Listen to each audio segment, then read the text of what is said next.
Hello, everyone. Hopefully you can all hear me. Hi, my name is James Kwan. I'm one of the tutorial fellows here at Balliol College in engineering science, with a background in chemical engineering, but really studying sustainable chemistry.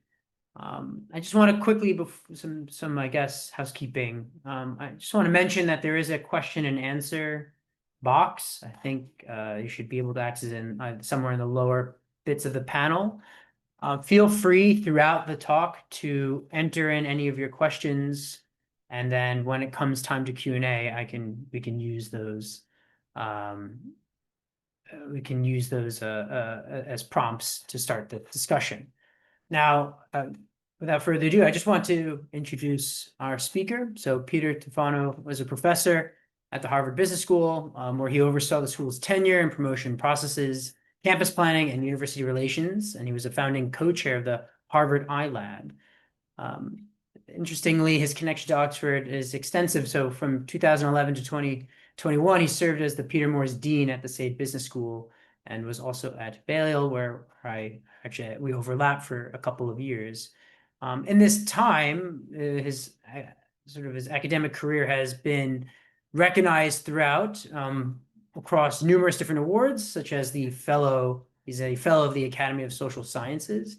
He's been awarded the Robert F. Greenhill Award, and that's really going to be plural because he's won it 3 times. And I found when reading about his background, interestingly, he was named one of GQ's 100 most connected men in Britain, and this was in 2015.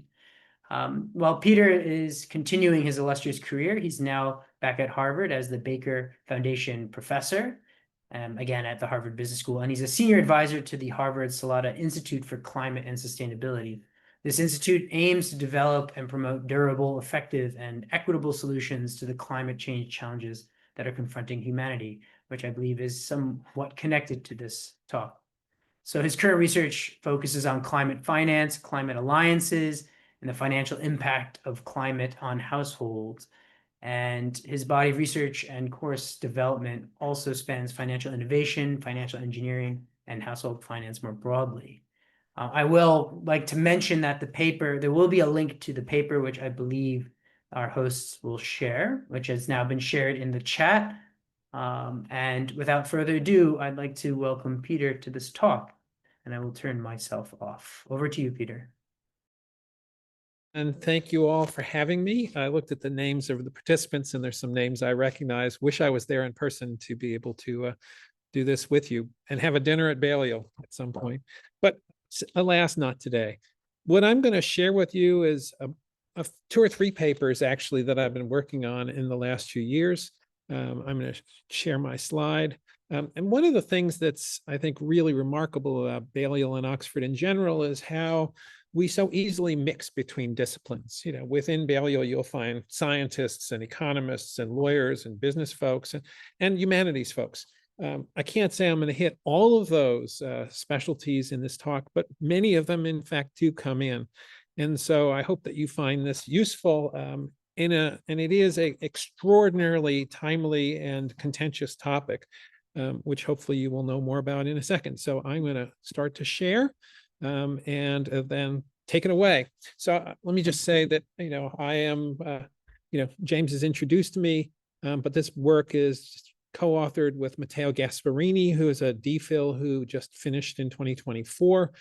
I had the good fortune of being one of his advisors, and who also I had the good fortune of inviting him to come to Harvard for a year as a postdoc, as a Biggs Climate Fellow. So the work that you're going to hear is presented by me, but it's really co-authored work largely with Matteo and some others. So credit where credit is due. So I use this, Shakespearean title. And if we go and look at where that comes from, it's Macbeth really reflecting on the death of his wife. She should have died hereafter. There would have been a time for such a word. And then at the end, it's a tale told by an idiot full of sound and fury signifying nothing. So is this Macbeth talking about his wife, or is this us talking about our planet? And I think you can argue it's perhaps a little bit of both. In the current time, The actions that we're taking on this planet are really very detrimental to the planet and to the generations that will hopefully live beyond us. And are we just kind of telling a tale of fury? And in particular, in this space that we're going to talk about, is there something going on which is real action in terms of stemming the climate crisis? Or is this both on the positive and negative side really nothing more than a lot of words? And that's what I really want to deal with. So many of you probably know the science of climate change. I did not know the climate of science change when I started working in this space, really at the time that I was at Balliol and at Saïd Business School. So I had to learn it all over the last 4 or 5 years. So I'm going to give you a quick rundown on climate science and then immediately go into the paper, which is really about how it is that perhaps if we collaborate more, we might be able to have greater effect in addressing the climate crisis. So, historians at Balliol, or historians of science, might recognize this is an 1824 paper by Fourier, who you may recognize the name for Fourier series, where he wrote about what we know today is called the greenhouse gas effect, which is that certain gases would tend to trap heat and therefore create and hold warmth. So this idea of the greenhouse gas effect is 201 years old, certainly not anything new, despite what it is that some politicians might like to say.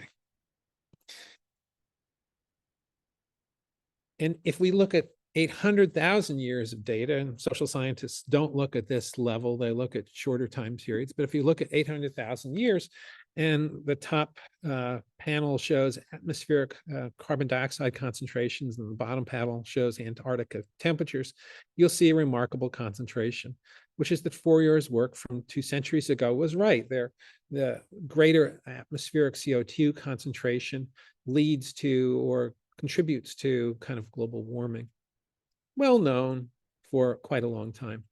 And if you look carefully, you'll see to the right on the top series, it says current.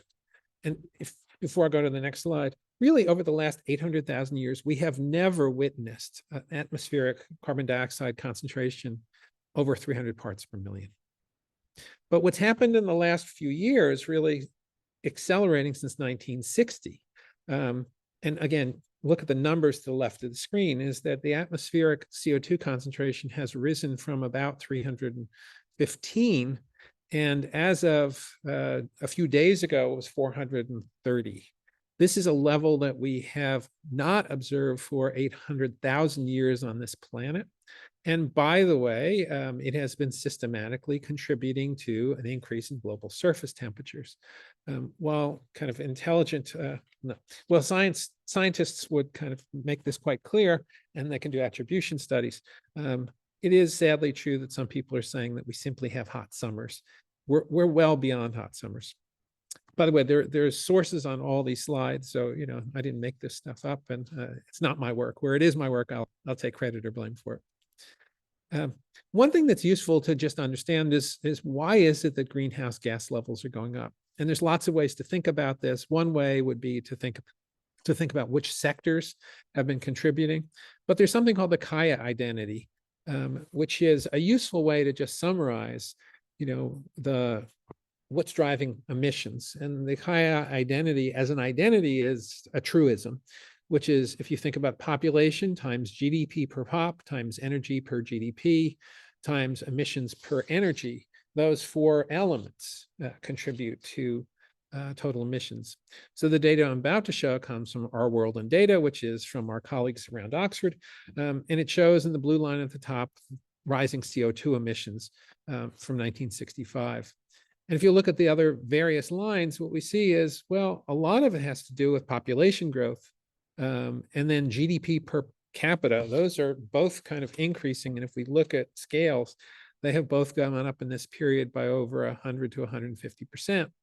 And what we have seen is that energy intensity, energy as a fraction of GDP, is actually going down. We're becoming more energy efficient.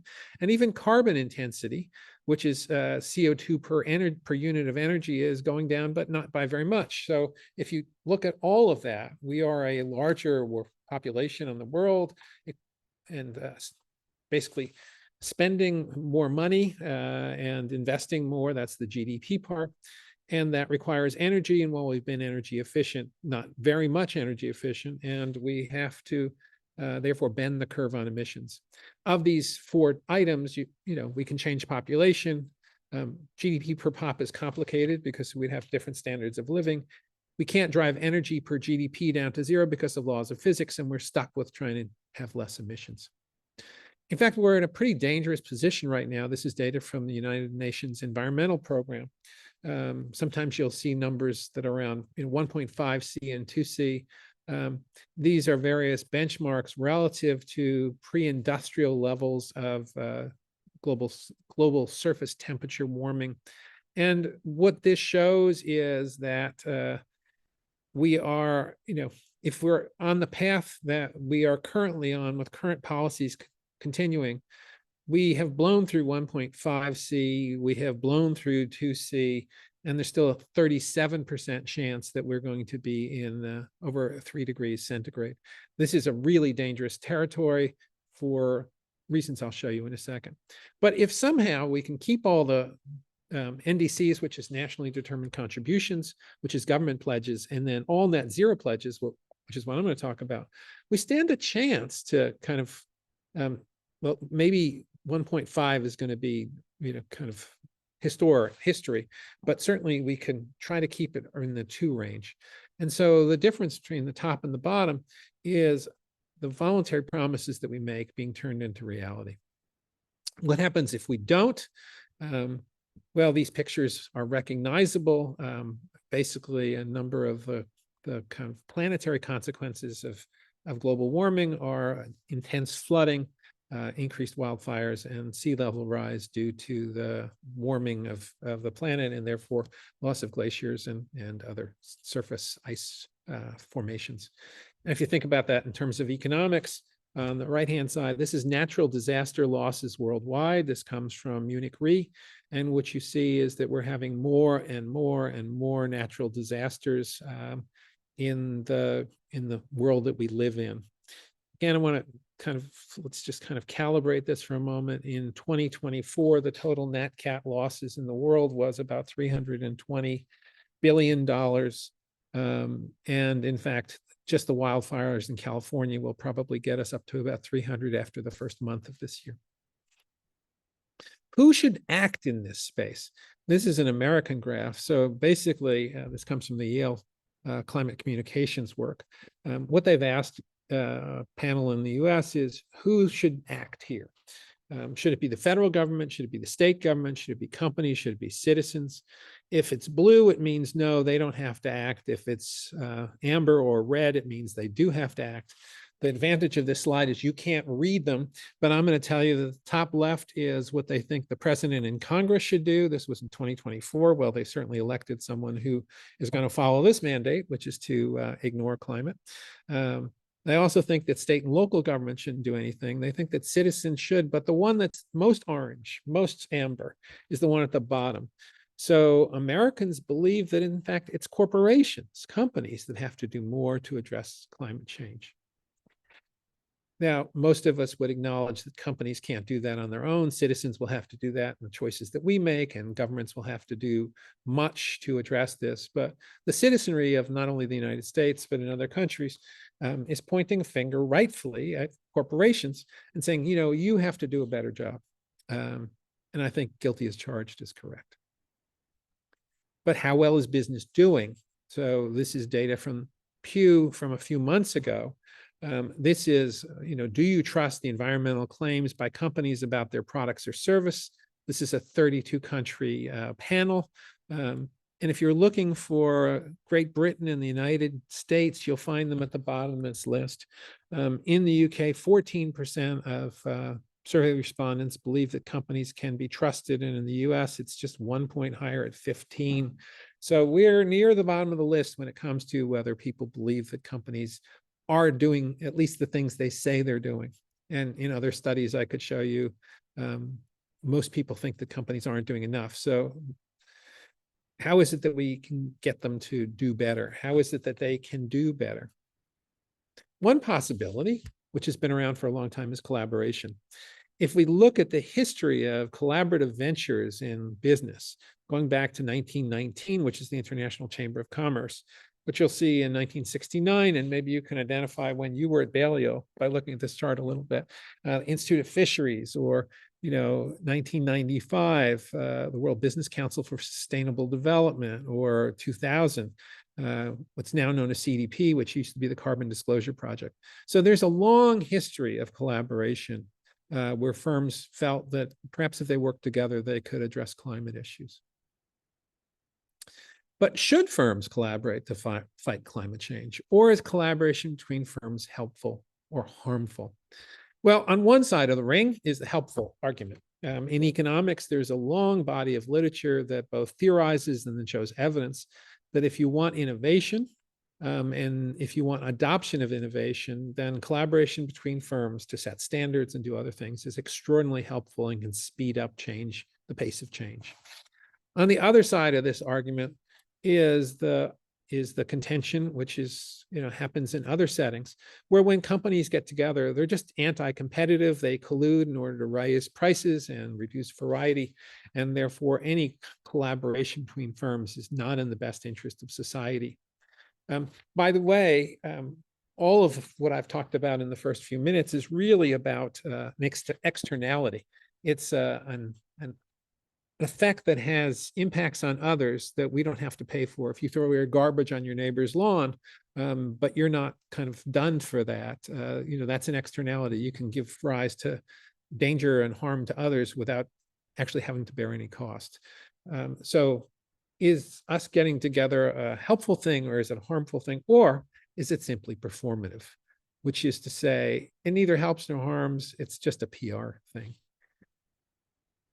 These are theoretical arguments. If you think about trying to get them to a point where you can start to test them, on the positive side, and there's a paper on the bottom, which Matteo and I with two other co-authors wrote last fall, you can think about what it is that climate alliances could do. They could develop capabilities.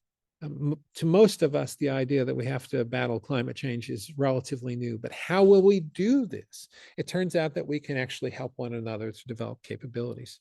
We can coordinate joint ambition.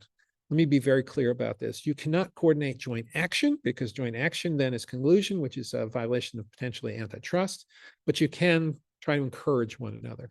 You can create accountability structures, AKA think of this as accounting rules and other kinds of disclosure. You can shape future supply and demand. You can get together as an industry and say, boy, if there was this kind of battery, we would love to buy lots and lots of them. So in effect, stimulate future supply. And this has been done in pharmaceuticals, for example, in order to increase demand for vaccines, to encourage providers or producers of vaccines to do more. And then you can facilitate policy innovation and convergence, think lobbying. On the other side of this ledger, potentially negative impacts are collusion and violation of antitrust laws. Downstream harm through boycotts, which is another form of antitrust, damaging member shareholders, and duplicity, which is simply perhaps firms are lobbying in one way and acting in another. So saying nice things in public, but then lobbying against them. On the right, you see a couple of newspaper articles and a few other things that I'll describe.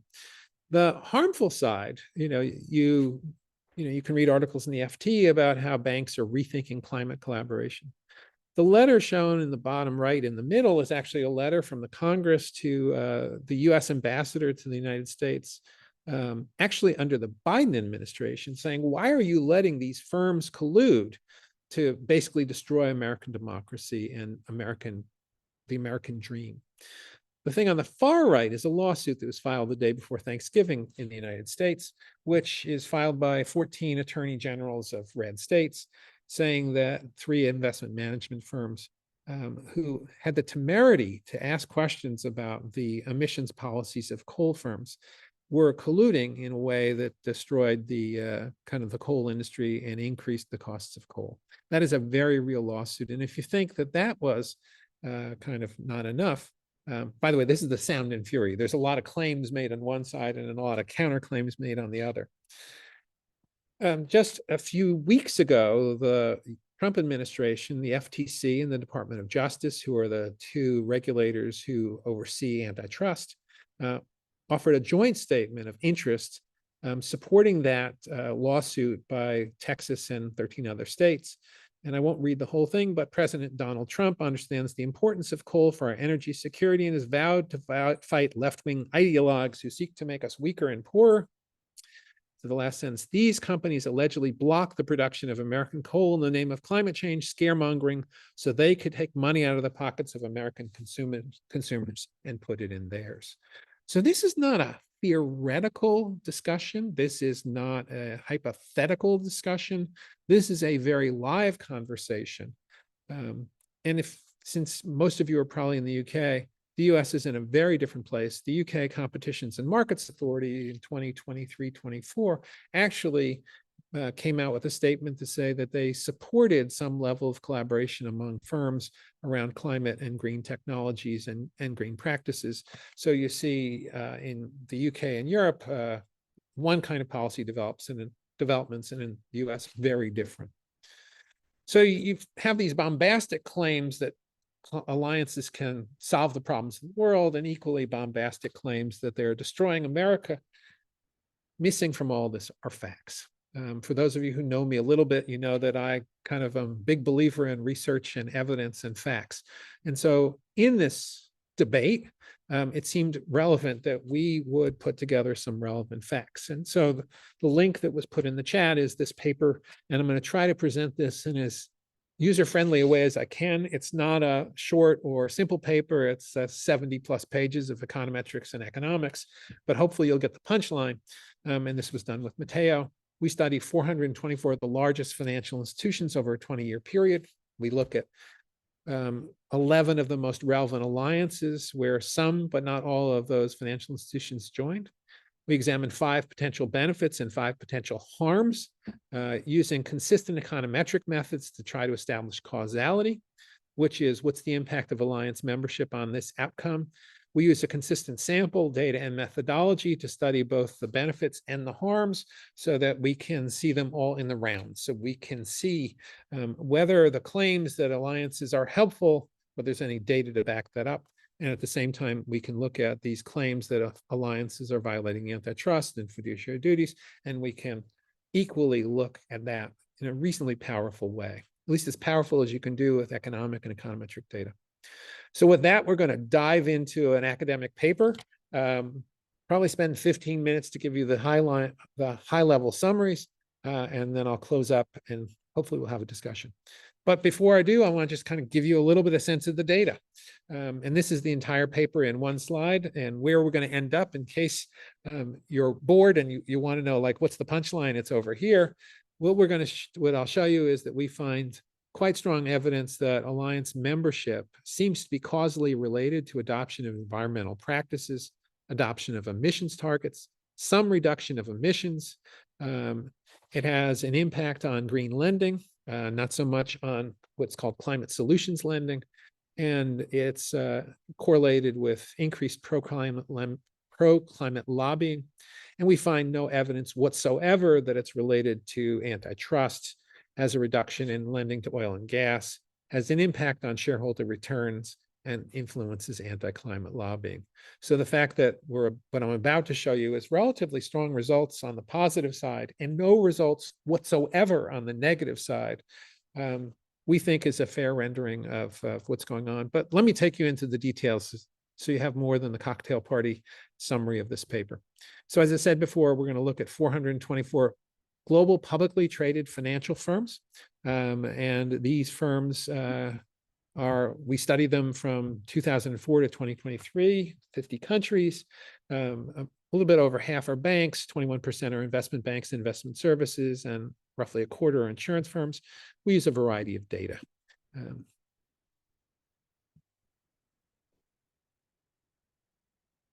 Now, these alliances may be familiar to you, but I suspect not. They all go by various acronyms. The acronyms are an acronym soup, but basically we look at 3 general purpose alliances: CDP, Race to Zero, and Science-Based Targets.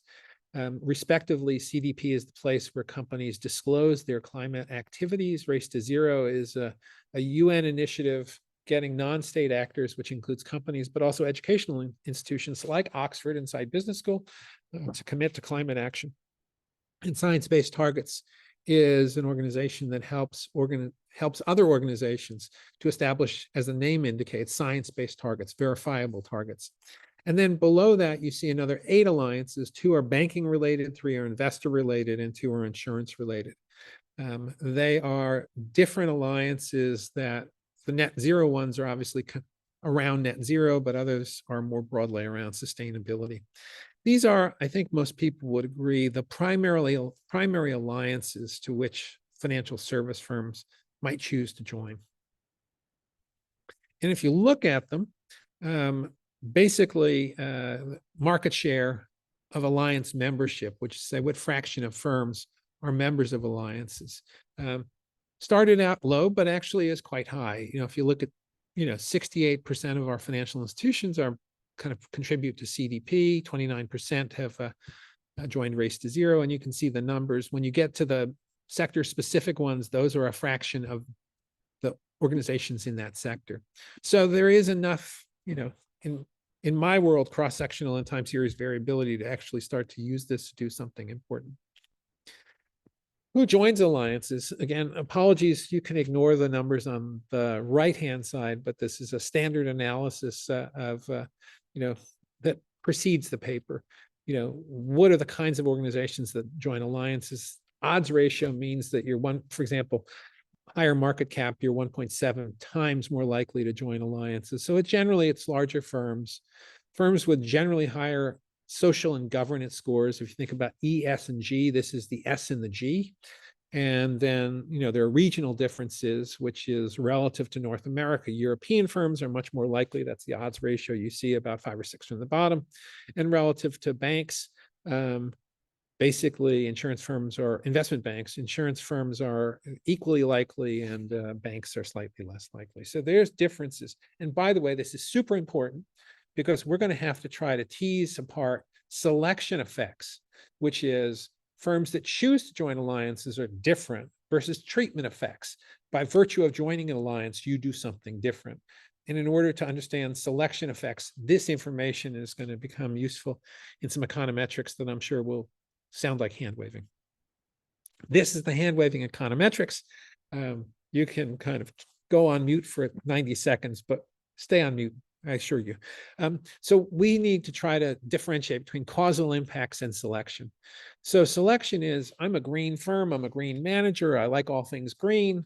I join an alliance that says that they are after reducing emissions. Of course, I'm going to reduce emissions. There's nothing about the alliance. It's simply I selected in because I'm that kind of a person. Versus, by virtue of the fact that I selected in, something changes with me. And that's a treatment effect. So we're trying to kind of differentiate between treatment effects. But there are 3 really massive problems. First, firms choose to be treated. They choose whether or not to join alliances. So the simple answer for that is something called firm fixed effects. So that is control for the firm identity. So, for those of you who knew me when I was at Oxford, if you control for the Peter Tufano effect, the Oxford effect of me gaining weight, coming to lots of dinners at Balliol, was quite positive, which is to say, the more dinners I went to, controlling my genetic makeup, I gained weight. So the first thing you do is do firm fixed effects. This is a standard practice. But that's not enough, because the problem is that the treatments are staggered. They happen at different times, which is to say some firms joined alliances in 1999, others joined in 2015, others joined in 2022. The impact of joining could be different in different years. So there's a whole arsenal of econometric tools to deal with that, what's called staggered treatment effects. And finally, we have to squeeze out more of the selection. And so I'll use some econometric language and then try to put it in English. So when you do these fixed effects and staggered treatments, what you really want to do is you want to downweight the observations where firms are more likely to be motivated to act environmentally because of their backgrounds. which means you want to downweight the firms that are most likely to join. This is called inverse propensity score weighting. That slide I just showed you, those are the propensity scores, and you want to use the inverse of those so that you're basically reducing the contribution to the estimates from firms that would otherwise look likely to adopt these things anyway. So that's all the econometrics you need. And what you have to hope for is that if we did our job right, the picture on the left starts to make sense, which is around the time that you join the alliance, which is T0. If you look at something afterwards, you see a gap opening up between firms that have and haven't joined alliances. Okay, so let's go through the first half of the paper really quickly. We're going to look at 5 different things. First, are firms that join alliances more likely to adopt environmental practices? We look at 10 different practices and a sum, which is the practice score. And sorry for the typo there. 2, are they more likely to adopt emissions targets? 3, are they more likely to reduce emissions? 4, are they likely to lend to green projects or climate solutions? And 5, are they likely to lobby for pro-climate policies? So where we're headed is this slide. When we're done, you're going to look at this slide, and each number is a different econometric analysis. And for each one, if you see green, it means there's a statistically significant, and I can tell you the economic significance of some of these relationship after all that causality kind of squeezing out between, say, in alliance, joining an alliance, and practices or targets or emissions. If you see it's all white, it means there's nothing there. So we're going to fill this out quickly. But I need to give you at least a little sense of what these things are. So practice score is, well, this you definitely don't want to read. These are the 10 different practices we look at. For example, do they have a sustainability committee? Or do they have what's called an internal carbon price? When they make decisions within the firm, do they actually have a price of carbon that they carry into their analyses to decide whether to make an investment? And then on targets, do they have an emissions target? But then in terms of the level of emissions, there's something called scope 1 emissions, which are your direct emissions, the emissions from your business. Scope 2 is the energy that you buy, energy and heat that you buy. And scope 3 upstream is the other things that you buy that are inputs to your processes. So you want to know our absolute levels of emissions on those 3 things going down. And then you need to scale that by revenues or assets, because bigger firms will tend to have bigger emissions in the same industry. So those are the kinds of things that we're going to look at. So let's kind of put the first set of results all together. If you look at practices, after controlling for firm effects, after controlling for staggered differences, after controlling for event propensity scores, what you see is alliance members are, by virtue of joining an alliance, much more likely to adopt practices, much more likely to adopt targets. For example, I can interpret the second one. They're 22 to 25% more likely to have a target than firms that haven't joined alliances. And actually, relative to their own, they're also more likely to reduce emissions. You can see that in terms of absolute emissions in the top, and scaled emissions. This is scaled by assets.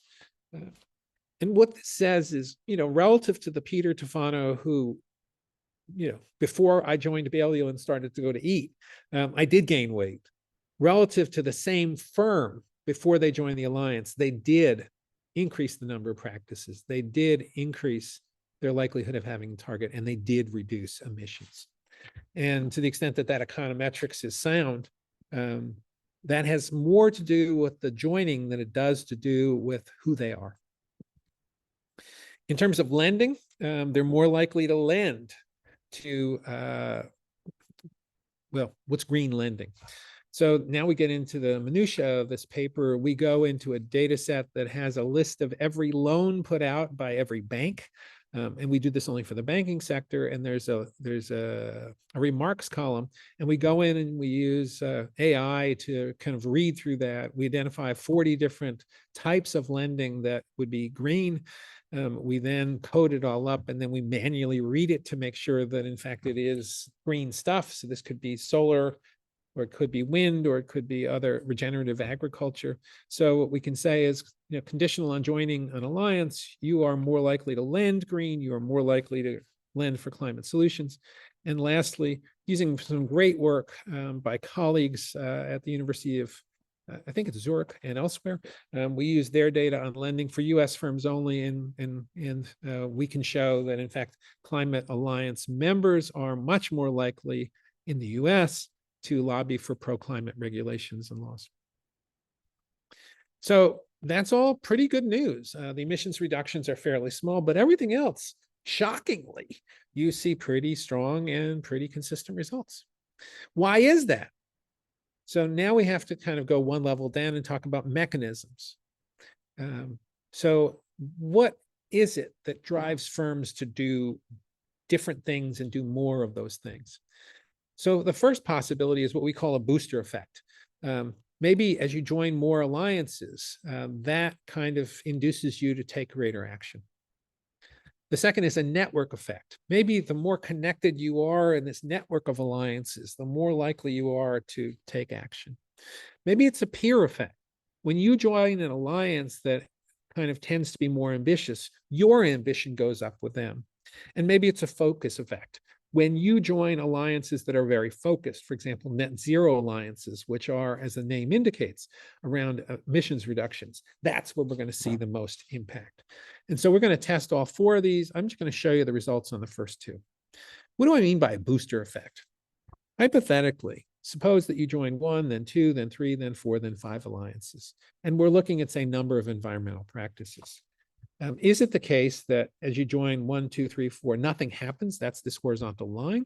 Is it the case that the more alliances you join, you just linearly increase the amount of environmental practices that you adopt? Is it convex? This is the so-called ambition loop, or is it concave, which is, you remember from math, first and second derivatives, in which case there's diminishing marginal returns. Any of those could be true empirically, which is true. And again, you're going to see another chart. And I'll just give you the results. If number alliances is positive, or for emissions reduction negative, and n squared is the other sign, it means that you basically have this curve that has diminishing marginal returns. And sure enough, we see diminishing marginal returns throughout kind of a lot of this of this data. We see that, joining more alliances does increase the amount of practices, the number of practices you adopt, but it falls down, and I'll show you by how much. The likelihood of reducing emissions, likelihood of pro-climate lobbying and all. Let me give you a picture to try to put the first two. So these are the actual plots that show, these aren't plots, these are the econometric results after controlling for everything else. What happens when you increase from 1 to 2 to 3 to 4 to 5 alliances in terms of number of environmental practices and probability of emissions targets? There's more impact the more alliances you join, but there are diminishing marginal effects. Why this is terribly relevant is it means if somebody's written a paper that's around the 4th or 5th alliance, they're not going to find anything. It's not because the alliance isn't very good, it's because their first couple of alliances is where most of the impact is. Now let's talk about network effects. Sociologists have come up with really good measures of how we can figure out the ties that bind us.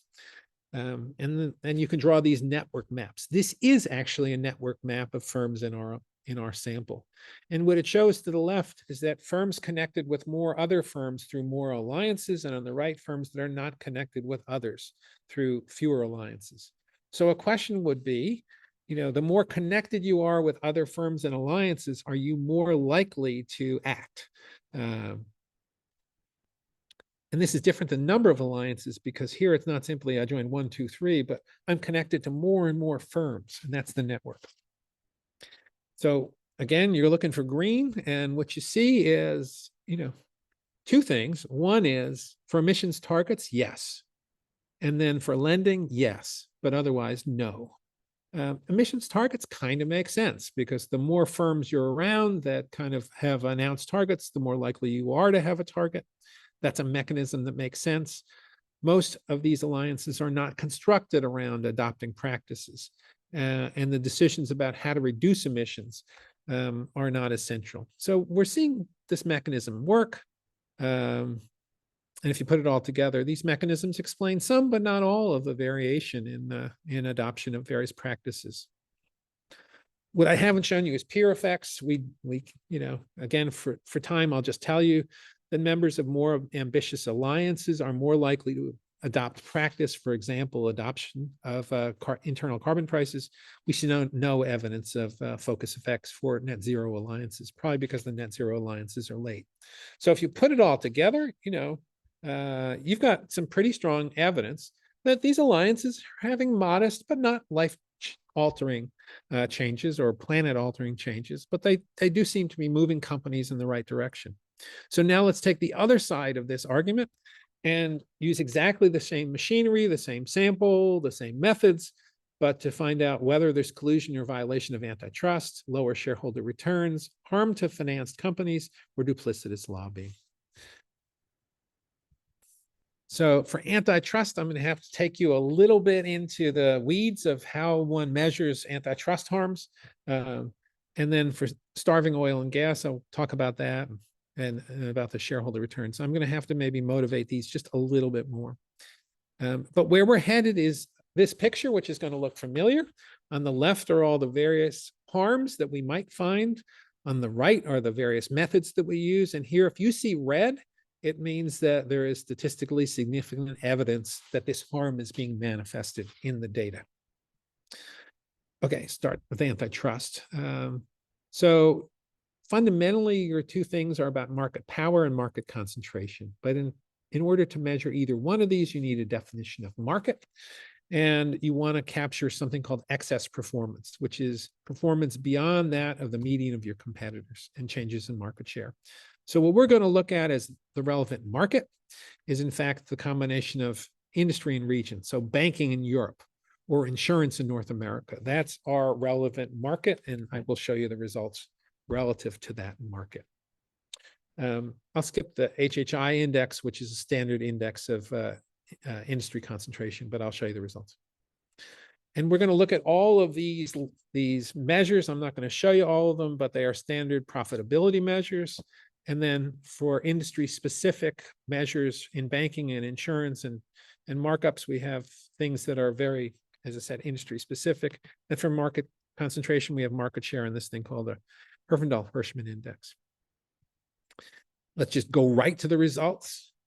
What you don't see here is any significant results, which is to say, if there's harms, you're going to find a positive significant coefficient. There are no positive significant coefficients apart from operating profit margins under the Callaway and Santana, which is the IPW approach. But under antitrust econometrics, you don't use the raw number, you use the excess number. And by the way, that is not significant. There's nothing here. And by the way, even if you want to kind of dig down under Callaway and Santana, that result is largely, from what we can tell, due to banking in Asia. Remember, this is a global sample, and we have looked at this country by country. So despite all the sound and fury about, look at all this antitrust, there's no evidence here. Now, that's not to say that there might be industry subgroups where you look at specific things and you'd find evidence. But if you look at the whole industry and all these alliances, there's a lot of allegations made, and at least to my read, not a lot of data to support them. Another allegation is that they're starving the oil and gas industry. This in particular is in the middle of a recent lawsuit, not about oil and gas, but about coal. So we can look at that and we can see whether or not alliance members are reducing their lending to the oil and gas industry relative to non-alliance members, and the answer is no. So that's basically no. Now that's if you think that they should be reducing their lending, then you don't like this answer. But remember exactly what this means. This isn't to say that firms don't reduce their lending to oil and gas, but firms, by virtue of the fact that they joined an alliance, are less likely to lend less to oil and gas. There's just nothing there. How about that they reduce shareholder returns? Okay, now we're into the technical weeds of finance models. So basically what we want to know is, do the shareholders of firms that join alliances, are they worse off because their executives and their boards decided to join a climate alliance? And the way to test that is to create a portfolio that's long alliance members and short non-alliance members and look to see whether that portfolio has what's called a negative or positive alpha. If it had a positive alpha, it would mean that alliance members outperformed. If it had a negative alpha, it would mean that they underperformed. If it has a statistically insignificant alpha, it means they perform the same. And there's no color here because they perform the same. If you look at, and I'm not going to take you into what a t-statistic and a p-value is, these are insignificant results. So alliance members do no better and no worse than non-alliance members. So that's the next thing. And finally, do they lobby against climate? No. So the answer there is no anti-climate lobbying. So let's look at this entire picture. There's nothing. There's no evidence of antitrust. There's no evidence of reduction to lending. There's no evidence of reduction in shareholder returns. And there's no evidence that they are lobbying in a duplicitous way. So now let's compare these two pictures. This is the picture about benefits. This is the picture of harms. So on this picture, there may be folks who make all kinds of large claims about the power of alliances. We see some of it, but it's pretty modest. On this picture, there are not just people, but kind of attorney generals and the president of the United States and others who are making quite strong claims that these alliance members are violating laws in terms of antitrust or fiduciary duties. I'll let you judge whether you think the evidence is stronger here or here or here or here. This looks like one of those eye tests for those of us who wear glasses. They said, which is the clear image, left or right? I'll let you do that, but our read is quite clear. We find evidence that shows modest benefits of alliances, and we, at least for this sample, for these 424 firms who joined these 11 alliances, some of which we see no evidence of harms. So let's then kind of wrap up, and then we can go into questions here. Do alliance members adopt management practices? Generally, yeah, they do. Do they show greater ambitions? Yeah, they do. They're more likely to adopt targets. Do they show reduction in own emissions? Yeah, a little bit. Do they finance green projects and climate solutions? Some. Do they lobby for pro-climate policies? They do. And as far as we can tell, all of this, apart from the last one, which we can't do as careful econometrics, are all pretty causal. On the other hand, do we find evidence that they display antitrust markers? We don't. Do we show evidence that they are causing harm downstream to oil and gas? We don't. Do we find that their members suffer? We don't. Do we find that they lobby against pro-climate policies? We don't. What's interesting about this paper is if I bundled the bottom part into a paper and I tried to publish it, everyone would say, oh, that's just bad data. Your data is no good. Your methods are no good. It's low power tests. But when you put the top and the bottom together with, again, the same sample, the same methodologies, the same data sets in many cases, the difference in results is striking. So let's just kind of, what can I conclude, at least narrowly, about these financial service firms in this 20-year period for these alliances? Yeah, I think there's data that alliances have been somewhat helpful, even for motivated firms. And we find no evidence of harms.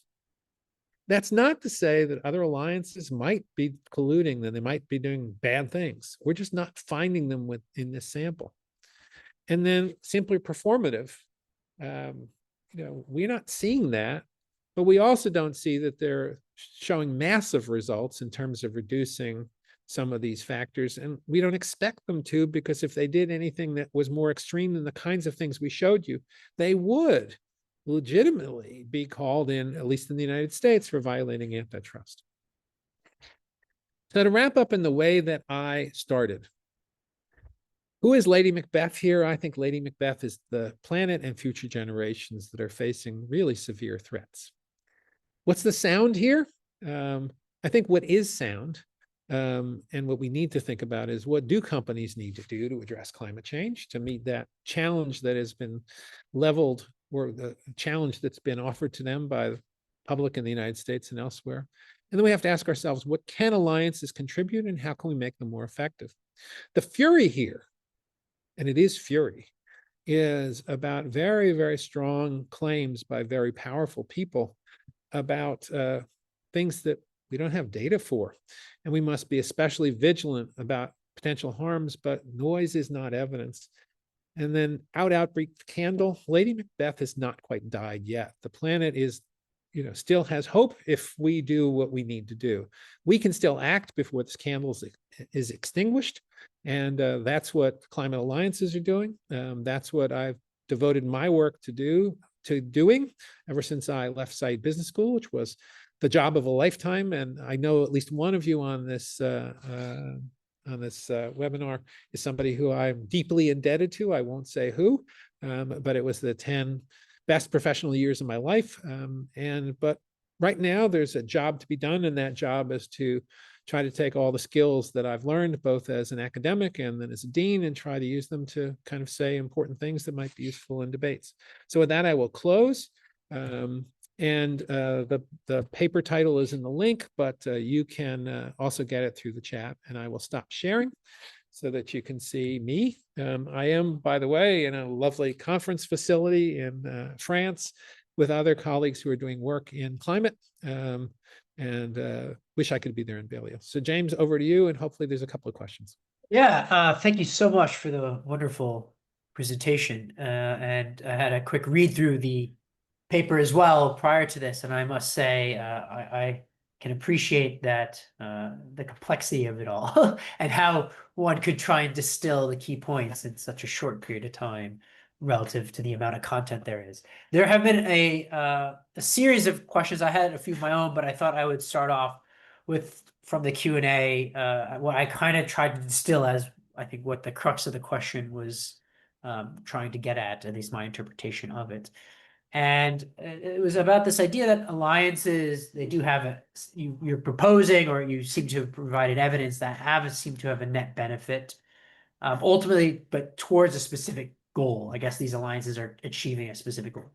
But I guess the question was, are these goals in and of themselves adequate? Because if they are not adequate, then even being efficient at going towards an inadequate goal is ultimately pointless.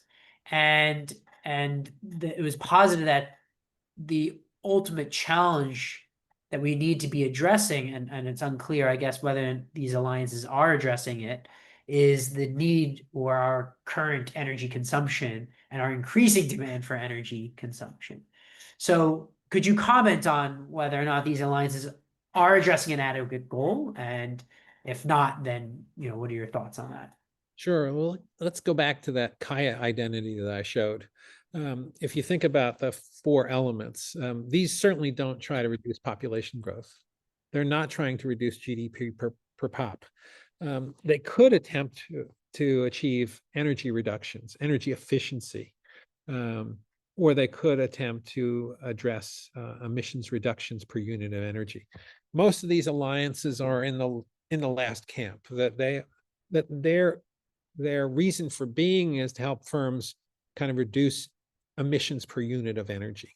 And that's fundamentally what we see they're doing. Now, along the way, if you look at some of those environmental practices, they will, become more efficient. But yes, it is true that most of these are in the emissions reduction space. They could be in the energy efficiency space. They could be in the nature biodiversity space, but the ones that we studied are specifically in the net zero space. So are there many legitimate objectives for alliances in the climate space and in the nature space? Absolutely.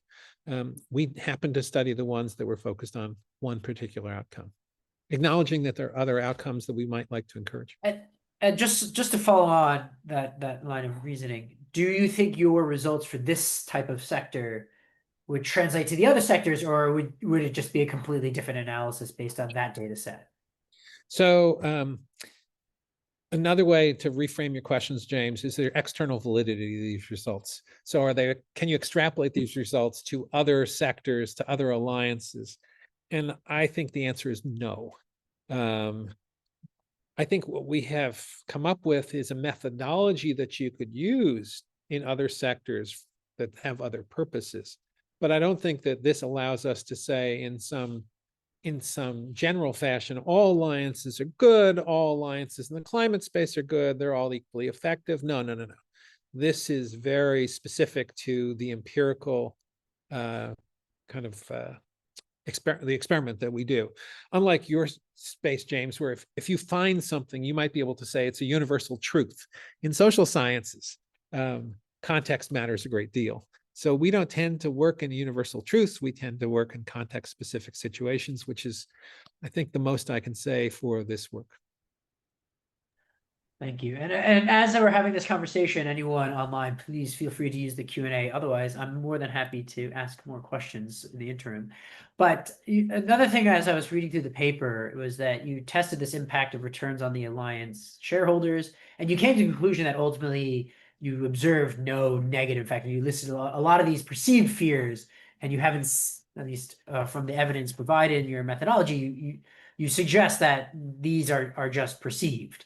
But yet it's still perceived in some sense. So how, even in spite of the facts, even in spite of the evidence, how can you overcome the fear that this sort of environment, social and governance matters, or pro these sort of things will not lower returns for shareholders? I mean, because ultimately that is the driving force, I imagine, of decision making, irrespective of the fact, in some sense. Right. So I think there's 2 or 3 things that you can do. First of all, why did we do that analysis? Let me just kind of back up.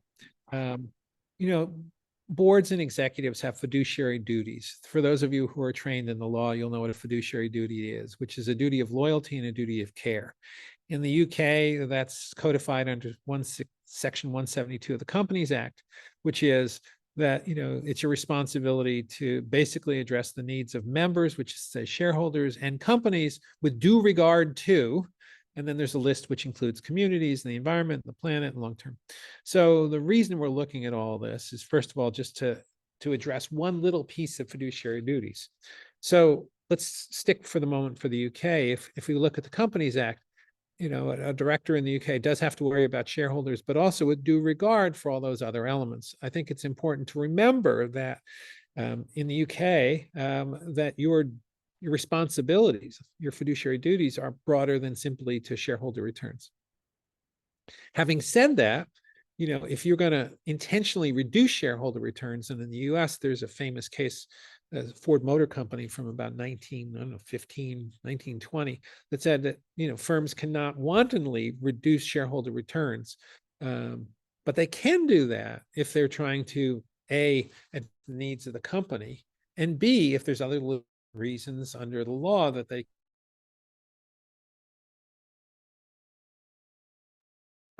Your audio is cut out. I don't know if there was or maybe, I hope it's not. So all right, it's working again. I think. Working. Well, I don't know if I cut out or, but I'm glad it's back. So what I'm saying is that first is this legal construct that we have to address. Secondly, I'm sorry, but I still believe in evidence. I still believe in facts. I think we have to turn them into narrative. But underlying that narrative has to be a set of facts. And as long as I'm an academic, and most of us who went into this field, we believe in the primacy of evidence and the primacy of facts, and the primacy of logic. Sometimes we're not always good in expressing that and articulating that and using that to motivate people. So yeah, there's a lot of untruths, quite honestly, right now, James, that are being advanced in lots of spaces. And we have to, while there's still freedom of academia, and I am a professor at Harvard, which is a university that you may be reading about in the press, the reason that many of us joined academia is we fundamentally believe that, critical thinking and active debate and evidence and empirical and science needs to be at the center of the decisions that we take. So all I can do is, here's the evidence. And, you might have to battle it out in a court or have to deal with a board. You may need additional evidence, but here's a start with some public source data that provides, at least, I think, compelling evidence in an important sector. I will also say, I said I can't do external validity here, but this is an important sector in that this sector controls trillions of dollars of money. So it's not, kind of the folks who make paper cranes or, sell ice cream on the street. Not that those aren't important activities. This is economically pretty important. And so we can say some things that I think are useful. Fantastic, thank you. And there was a question on, was there any evidence that firms which are members of sustainability alliances outperform their peer group who aren't part of these alliances? Sorry, from a financial perspective, for example, profit, ROCE, etc. Yep. So that's hiding in the paper. So in those 70 pages, you'll find that. But I've got to make the question more precise. By virtue of joining the alliances, do they do better? So this is what's called diff and diff, difference and difference. And the answer is they don't show an increase in profitability. They don't show a decrease in shareholder returns. But on the other side, you're not seeing that they're doing tremendously better than others, nor tremendously worse. And there's two narratives, economic narratives around sustainability and climate. One is, this is alpha. This is a way to generate outsized returns. Another is, this is a way to reduce risk. Reducing risk will not manifest itself in increased returns. It will increase itself in longevity, which is hard to study in a short panel, and reduced measures of risk. So we actually have done that. It's not in this version of the paper. We show marginally lowered levels of risk in terms of volatility of returns. Excellent. And do we know what the delay is between an activity, for example, increase, decrease emissions, and its effect on the level of global warming? So, and hence, when we expect these actions to actually, of these alliances, to have an impact? Sure. This is where a little science either goes a long way or can be misconstrued. Well, let me try. So there are different greenhouse gases. Carbon dioxide is a potent greenhouse gas. And in addition to being potent, it also has a half-life in the atmosphere of over a century. So if you emit another ton of CO2, there's a calculation called social cost of carbon that will tell you an estimate of the total costs that'll be borne by society in terms of number of deaths, lost productivity, and physical losses. That number under the Biden administration was estimated about $190 per ton. And in the UK, there's something called the carbon value that is established under the Treasury's, I think, Green Book, and that's about 300 pounds per ton. So that gives you an idea of like, what's the cost to society of an additional ton of carbon dioxide? Now, methane is a different gas. The good news about methane is it has a half-life in the atmosphere of probably, maybe not half-life, but think of 25 to 40 years. But it's, extraordinarily much more potent in causing damages. And, methane, I think, has what's called a global warming potential of, depending on how you measure it, between 24 and 50 times that of carbon dioxide.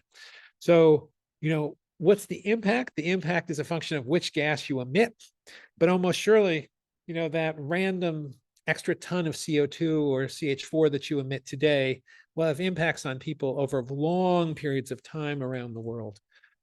So yeah, there's very specific research. We don't do that research, others do.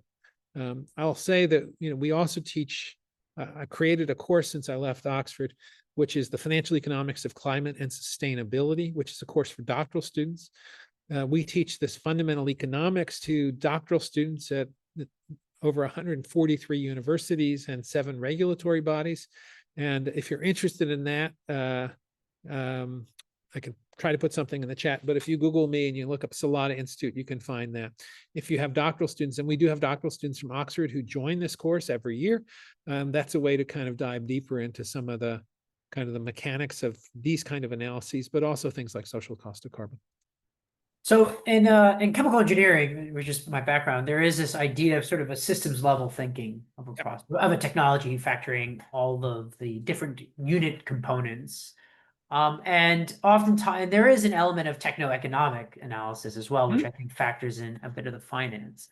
But I think one of the questions that was being asked is, and again, I'm probably paraphrasing and maybe doing a not a great job of distilling this. But how does this type of analysis and how does this sort of approach that you're taking fit into a more of a systems level thinking and approach, which ultimately will dictate or might help determine routes to achieving technological routes or what have you, beyond, slightly beyond the finance. Right. So I'm glad you brought that up. You know, what I'm perhaps, I won't say most proud of, but quite proud of from my time at Oxford, it was that we tried to orient the school towards systems thinking. And in fact, a core element of our core MBA program was something called Global Opportunities and Threats Oxford, which is a course on systems approaches to solving big challenges. I used to say that the core values of an institution are reflected in its core curriculum. And for the decade that I was at Oxford, that was a core part of it.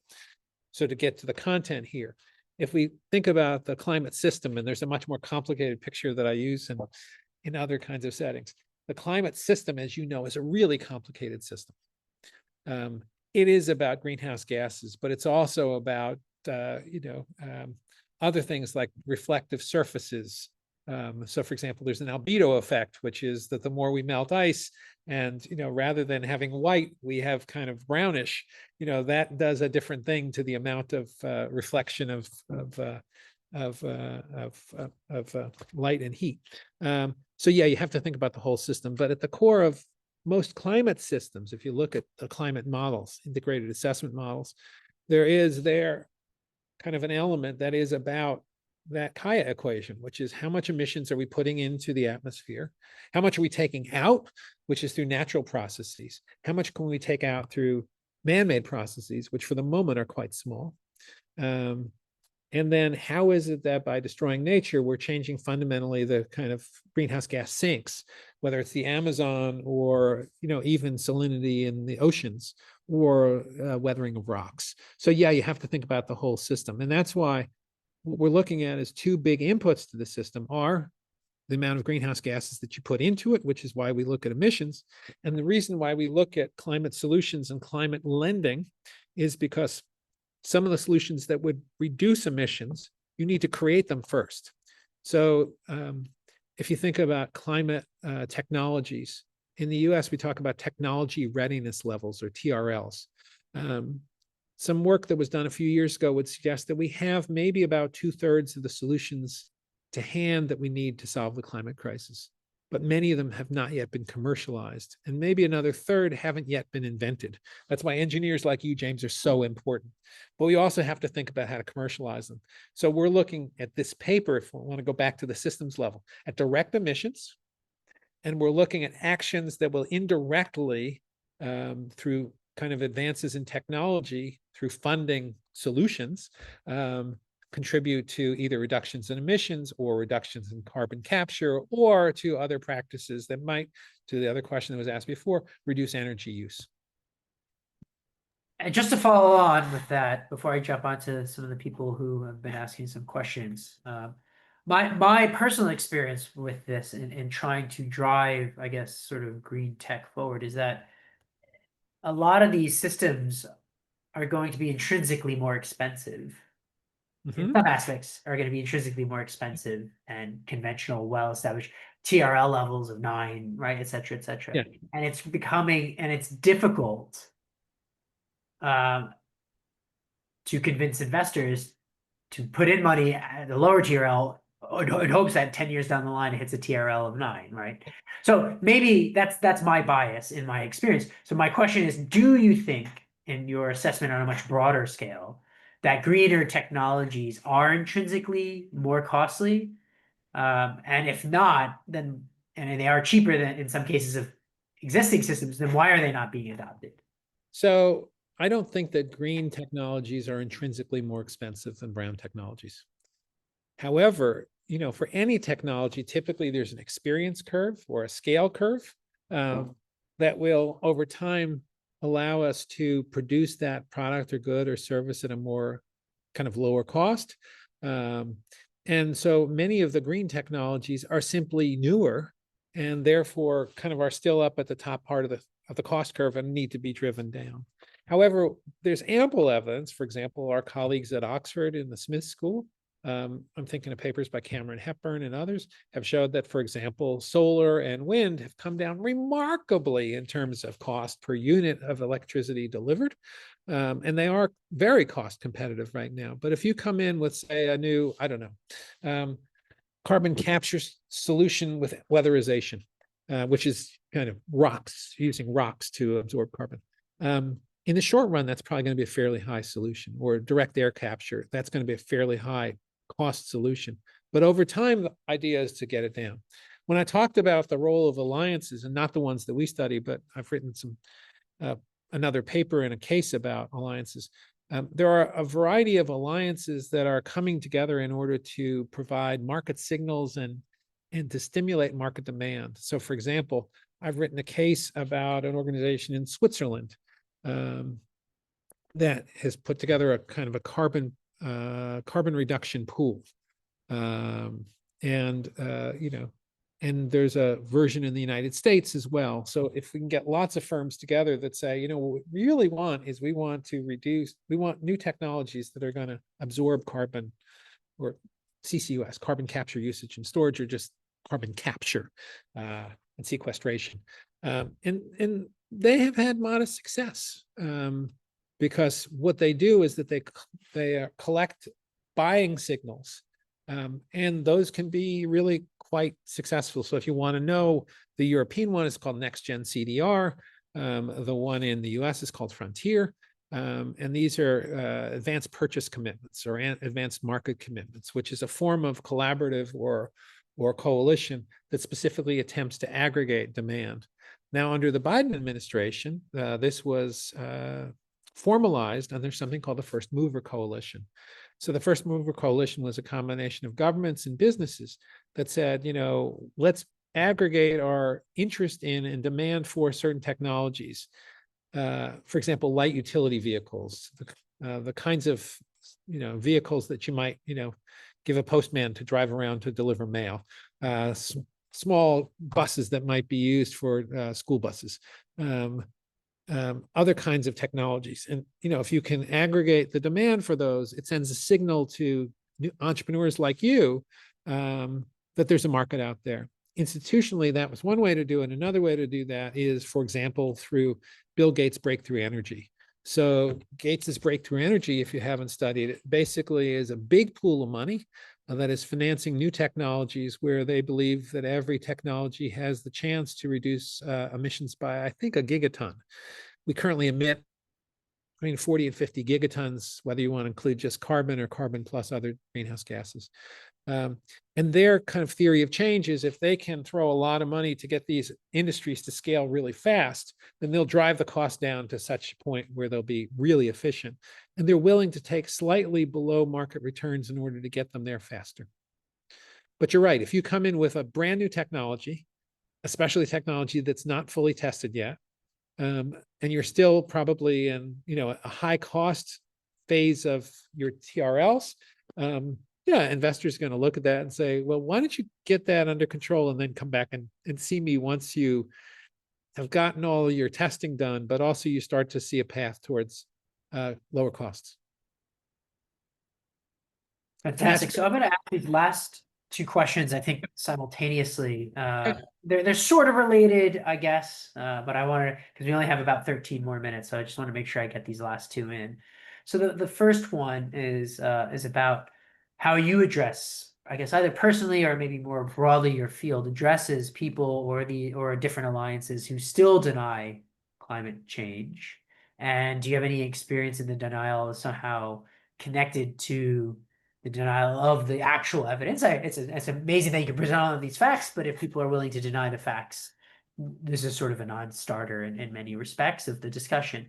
That's part one. That's one question. And then the second one is, I guess in some senses linked. Have you been, during your time here at Oxford, and in particular, Bailey, you've mentioned multiple times working with or alongside others, but I mean, have you worked very directly or indirectly with, economists, previous PPE alums, philosophers, I guess poets, literary scholars, I guess in the broader sense, beyond just the finance and tech, but I guess the broader range of what Balliol, but maybe broadly Oxford offers? Order them in whichever way you want, but we have roughly 12 minutes. Okay, I think I could do this in under 12 minutes. Let's start with denial. Antonio Gutierrez, the head of the UN, gave a speech a couple of weeks ago, which I think is really worth listening to. And what he did was he said that, there are very few climate denialists left, but there are many economic denialists, which is to say, people will outright say the science isn't true. I rarely meet them. What they say instead is, yeah, there's science about climate change, but either we can't afford it, it will, we'll invent our way out of it. We really need a lot of energy and to power growth. We need energy to kind of not just power growth, but to power AI, which is the future of the world. And so, yes, there is this scientific nuisance called climate change, but economically, we just can't deal with that. I happened to be in the audience at a large oil and gas conference a few months ago, where that was a message that was delivered by the Secretary of Energy under the Trump administration, and delivered even more forcefully, and although I wasn't in the room, by the Secretary of the EPA, or the administrator for the EPA. And so addressing climate denialism, which is science, versus economic denialism are different things. For true climate denialists, I think you just have to show them the science. Now, the good news, which isn't really very good, is that Mother Nature is really helping us make this case, because if we look at all the weather hazards, floods in Europe and wildfires in the United States and hurricanes, where the attribution science is quite clear that these are exacerbated by climate. Most people, and you can look at the survey data, most people think, yeah, there's something going on here. Economic denialists, what we have to demonstrate is that these are economically solvable problems.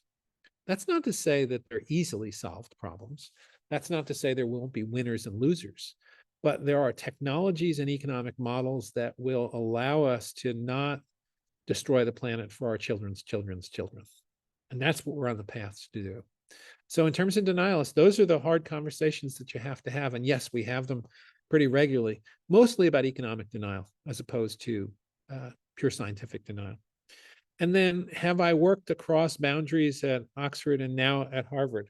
And that has, in fact, been the joy of the work that I do, especially in climate. And I've got to credit Oxford for really awakening this interest in me. When I was dean of the business school, we created this course, as I said before, that looked at big systemic problems. And I was a tutor, just like you, James. I was a tutor for students. And I had to learn alongside of them all this climate stuff. And once you learn it, it's hard to unlearn it.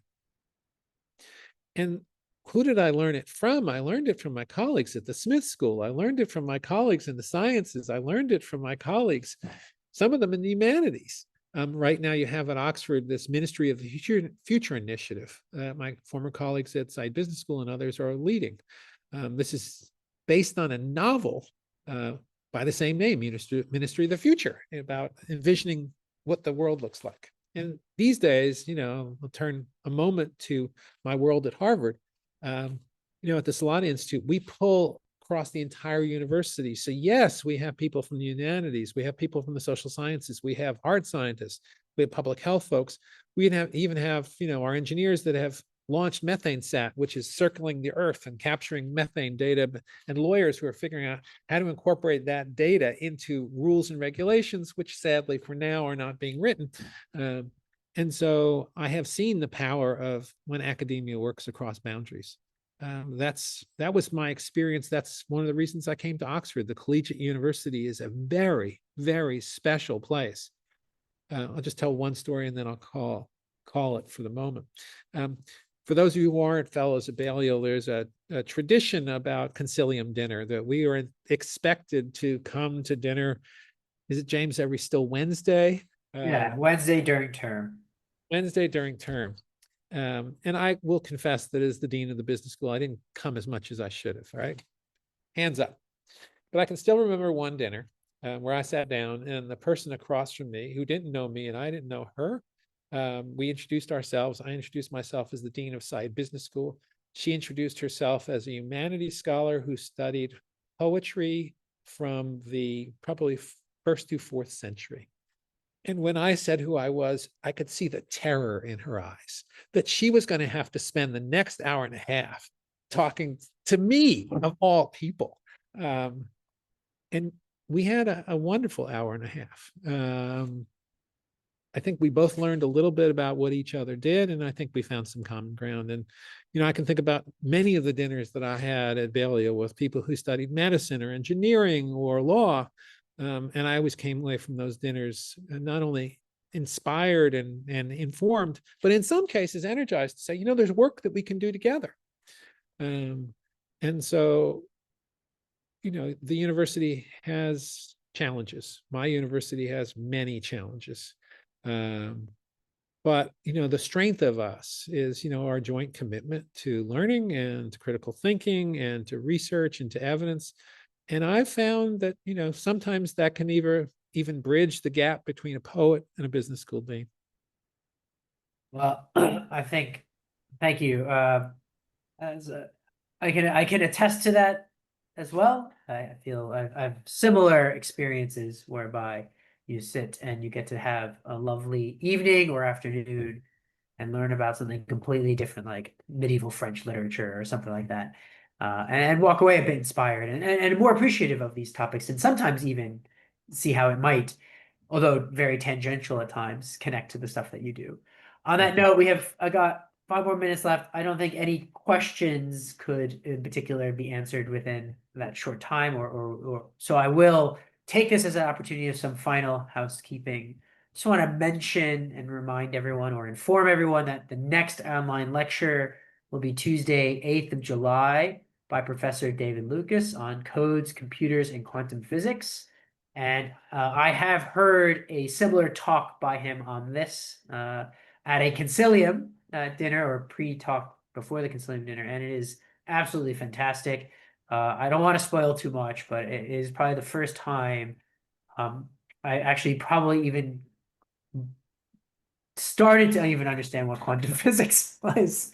So he's an amazing speaker, much like Peter is. So and then now I'd like to thank all of you for your questions, for your engagement. Absolutely fantastic. I want to thank you, Peter, for giving this talk. And I'd like to also thank the development office, in particular Dave and Carolina, for organizing everything. And I think with that, we've got a couple more minutes, but I think we can come to a close. So thank you, everyone. And thank you again, Peter, and hope to see you soon in person in college, hopefully. And James, let me thank you for moderating this, and thank Balliol, and thank all of you for taking time on this afternoon to join us.